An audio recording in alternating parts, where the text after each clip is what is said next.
प्रिय विद्यार्थियों, नमस्कार। आज हम शुरू कर रहे हैं सामाजिक विज्ञान। ठीक है, इसमें क्लास है कक्षा 8। इसके अंतर्गत इतिहास विषय में पाठ 1 भाग सेकंड यानी कि पार्ट सेकंड से शुरू करेंगे। पार्ट फर्स्ट हम पिछले वीडियो में आपको बता चुके हैं, तो आज शुरुआत करते हैं पार्ट सेकंड से। हमारा टॉपिक है, इसमें हम अवधियां कैसे तय करते हैं। अवधि के बारे में मैं आपको पहले बता चुका हूं कि इतिहास में बहुत सी बातें ऐसी होती हैं जिनको हम एग्जैक्ट तिथि नहीं बता सकते हैं, तो उसको एक अवधि के रूप में लेते हैं। जैसे चाय भारत में कब पीना शुरू हुआ, तो इसको हम कोई एक निश्चित तिथि नहीं दे सकते।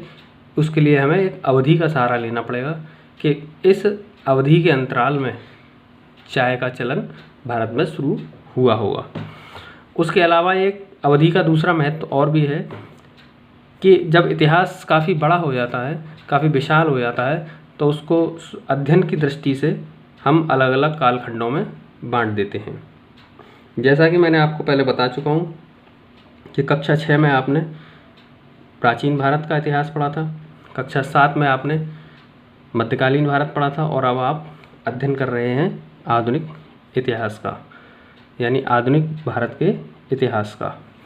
तो उसी दृष्टि से अब इसका भी हम इतिहास समझने की कोशिश करेंगे कि क्या ये डिवाइडेशन पहले से था या ये बाद में हुआ है। तो इसको समझते हैं। 1817 में स्कॉटलैंड में एक अर्थशास्त्री हुआ करते थे, और एक अर्थशास्त्री होने के साथ साथ वो एक राजनीतिक दार्शनिक भी थे जिनका नाम था जेम्स मिल। इन्होंने एक पुस्तक लिखी थी जिसका नाम था a history of British India, यानी कि हिंदी में उसका नाम हुआ ब्रिटिश भारत का इतिहास। तो उन्होंने देखिए कितने हास्यास्पद तरीके से हिस्ट्री को डिवाइड किया है। उन्होंने कौन कौन सी अवधियों में उसको डिवाइड किया है। पहला उन्होंने बताया हिंदू, दूसरा मुस्लिम और तीसरा ब्रिटिश।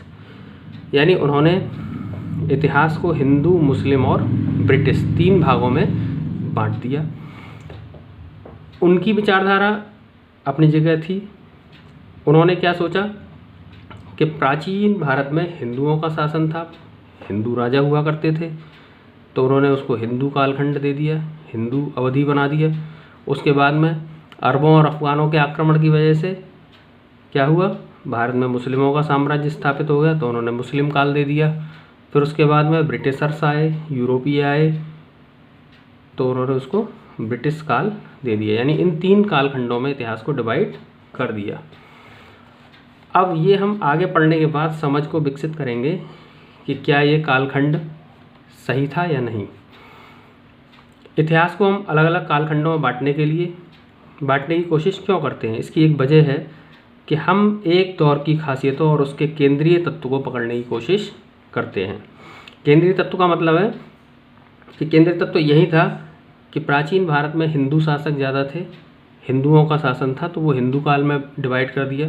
फिर केंद्रीय तत्व क्या आया कि मुस्लिमों का शासन ज़्यादा हो गया, तो केंद्रीय तत्व के रूप में क्या ले लिया कि मुस्लिम काल। उसके बाद में आधुनिक में क्या केंद्रीय तत्व लिया कि भाई ब्रिटिश का शासन हो गया। जैसा कि मैंने बताया था कि पहले हम इन्हीं को पढ़ते रहते थे, कैनिन को, लॉरेंस को, Lytton, Ripon, Curzon, Hardinge, Irwin, ठीक है ना, William Bentinck, Lord Dalhousie, Warren Hastings, Lord Mountbatten, इन सबको हम पढ़ते थे। तो इसमें देखते हैं आगे क्या है कि मिल को लगता था, मिल कौन, जेम्स मिल, जो कि स्कॉटलैंड के दार्शनिक थे। ये भी यूरोप में ही है, स्कॉटलैंड भी, जहाँ से ये ब्रिटिश आए थे, अंग्रेज आए थे, वहीं पे स्कॉटलैंड है। तो इनको क्या लगता था मिल महोदय को कि सारे एशियाई समाज सभ्यता के मामले में यूरोप से पीछे हैं। यानी कि एशियाई कौन, हम भारतीय। भारत कहाँ है, एशिया में। ब्रिटेन कहाँ है, यूरोप में। तो सारे यूरोप वालों को, यानी मिल साहब को ये लगता था कि एशिया के रहने वाले, जिसमें चीन भी शामिल है, रूस भी शामिल है, ठीक है ना, श्रीलंका भी शामिल है, ये सब एशिया के देश हैं, पाकिस्तान भी शामिल है। तो ये सारे एशिया के लोग जो हैं वो यूरोप से बहुत पीछे हैं, ठीक है ना। अब ये तो जब आप हिस्ट्री पढ़ेंगे तो आपको पता लग जाएगा कि वास्तव में पीछे थे या नहीं थे, या उनको पीछे किया गया, बनाया गया। क्योंकि पहले प्राचीन शासन ये था, उसके बाद में ये आए और फिर ये आए, इनका शासन हुआ, फिर इनका शासन हुआ, इन्होंने अपनी अपनी संस्कृतियाँ, अपने अपने तौर तरीके हम पर थोपे थे। खैर, अब आगे चलते हैं कि इतिहास में उनकी ये समझदारी ये थी कि भारत में अंग्रेज़ों के आने से पहले हिंदू और मुसलमान तानाशाहों का ही राज चलता था, ठीक है। तो उनका ये था कि ब्रिटिश ये मानते थे कि पहले तो वही हिंदू और मुस्लिम आपस में लड़ते रहते थे, इन्हीं का ताना वाना चलता रहता, कभी ये आ गए, कभी वो आ गए, कभी हिंदू आ गए, कभी मुस्लिम आ गए। तो ये सब बिल्कुल गंवार हैं, कुछ नहीं जानते, और ना यहाँ पे कोई विकास है, ना कोई संसाधन है, कुछ नहीं है, ठीक है। अब आगे देखते हैं। देखिए कि यहाँ पे चित्र दिया हुआ वारेन हेस्टिंग्स का, ठीक है ना। ये पहले गवर्नर जनरल थे बंगाल के। आगे है कि मिल ने तो यहाँ तक सुझाव दिया था कि अंग्रेज़ों को भारत के सारे भूभाग पर कब्जा कर लेना चाहिए, ताकि भारतीय जनता को ज्ञान और सुखी जीवन प्रदान किया जा सके। यानी देखो कितनी चिंता हो रही थी उनको हमारी कि पूरे भारत पर कब्जा कर लीजिए आप, और उनको डेवलप करिए, विकसित करिए। वो बहुत गंवार हैं, गांव के हैं, ग्रामीण पद्धति के हैं, कुछ नहीं जानते हैं, ठीक है ना। तो इसीलिए उन्होंने क्या किया कि हिंदू, मुस्लिम और ब्रिटिश के दौर में कालखंडों में उन्होंने डिवाइड कर दिया। अब आगे देखते हैं। अंग्रेज़ों द्वारा सुझाए गए वर्गीकरण से अलग हटकर इतिहासकार भारतीय इतिहास को आमतौर पर प्राचीन, मध्यकालीन और आधुनिक कालखंड में बांटकर देखते हैं, ठीक है ना। तो इन्होंने दूसरे रूप में बांटा था, यहाँ पे इन्होंने दूसरा कर दिया। आजकल जो प्रचलित है वो यही वाला है, प्राचीन, मध्यकालीन और आधुनिक। इसको नहीं पढ़ते हैं हम, ठीक है। उसके बाद फिर क्या आया कि बहुत सारे इतिहासकार इस युग को औपनिवेशिक युग कहते हैं। औपनिवेशिक युग क्या है ये समझेंगे। औपनिवेशिक का संबंध किससे है? आधुनिक काल से। यानी अंग्रेज़ों का जो काल था उसी को ही औपनिवेशिक युग कहते हैं, उसी को ही आधुनिक काल कहते हैं। औपनिवेशिक क्या होता है कि जब एक देश, यहाँ लिखा भी है, जब एक देश दूसरे देश के दबदबे से इस तरह से राजनीतिक, आर्थिक, सामाजिक और सांस्कृतिक बदलाव आते हैं तो इस प्रक्रिया को औपनिवेशीकरण कहा जाता है। यानी जब एक देश किसी दूसरे देश पर कब्जा कर लेता है, जैसे इन्होंने मिल महोदय ने बताया था कि हमें कब्जा कर लेना चाहिए, तो यहाँ तो कह रहे हैं कब्जा कर लेना चाहिए, लेकिन वास्तव में कब्जा कर ही लिया था। तो जब कब्जा कर लिया, तो जब जो भी देश हमारे ऊपर या किसी भी देश के ऊपर जब कब्जा कर लेता है तो उसकी राजनीति, उसकी आर्थिक स्थिति, आर्थिक, सामाजिक और उसकी जो संस्कृति है, सभ्यता है, वो सारी चीज़ें क्या होती हैं, उस संबंधित देश पे हावी हो जाती हैं। तो इसी प्रक्रिया को औपनिवेशीकरण कहलाता है। तो यानी हम भारत के लोग जो हैं वो उपनिवेश बन गए थे, किसके? ब्रिटिशर्स के। अब आगे देखते हैं। लेकिन जल्दी ही आप समझ जाएंगे कि सारे वर्ग और समूह इन बदलावों को एक ही ढंग से अनुभव नहीं करते हैं। इसलिए इस किताब को हम क्या कहते हैं, कई अतीतों पर केंद्रित मानते हैं। यानी इसका नाम जो दिया है वो क्या है? हमारे अतीत। हमारा अतीत नहीं है, हमारा एक अतीत नहीं था, हमारे अतीत, कई अतीतों के बारे में है, तो इसको हमारे अतीत पर केंद्रित नाम दिया गया है।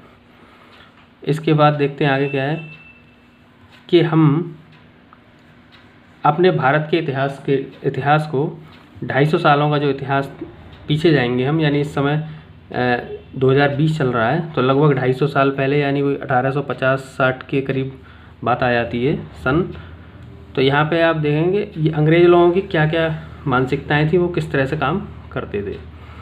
तो इसमें क्या किया है उन्होंने कि अंग्रेज़ों की मान्यता थी कि चीज़ों को लिखना बहुत महत्वपूर्ण होता है। उनके लिए हर निर्देश, हर योजना, नीतिगत फैसले, सहमति, जांच को साफ साफ लिखना ज़रूरी था। अंग्रेज़ों का एक पैटर्न था कि वो हर चीज़ का रिकॉर्ड तैयार करते थे, ठीक है ना।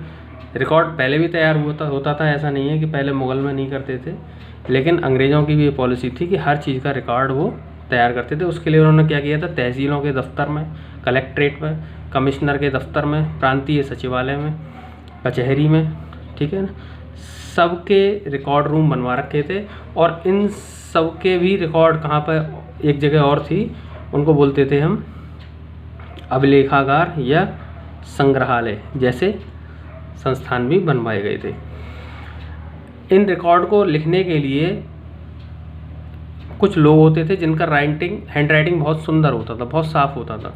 उनको हम बोलते हैं खुशनवीसी या सुलेख नवीस। खुशनवीसी या सुलेख नवीस। तो सुलेख नवीसों की भर्ती की जाती थी, जो कि रिकॉर्ड को सुंदर सुंदर अपने हस्तलेख में रिकॉर्ड किया करते थे। और ये देखिए, ये 1920 का एक चित्र दिया हुआ है। ये एक अभिलेखागार बना हुआ है, आर्काइव बोलते हैं इसको, ठीक है ना। ये आर्काइव की बिल्डिंग बनी है, यहाँ पे सारे अभिलेख दर्ज हैं। तो ये कहाँ पे रहते थे, जो वायसराय या जो भी गवर्नर जनरल होता था उसके आवास के बिल्कुल नज़दीक में ये बनाए जाते थे। इतना इनका महत्व था, ठीक है ना। इसलिए उनके बिल्कुल पास बनाए जाते थे कि अभिलेख गायब ना हो जाए, बिल्कुल भी नष्ट ना हो जाए कैसे भी।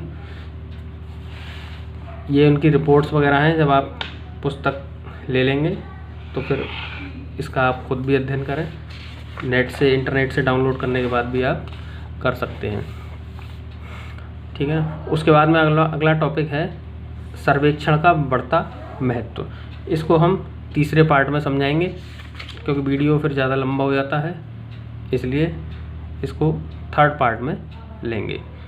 धन्यवाद विद्यार्थियों।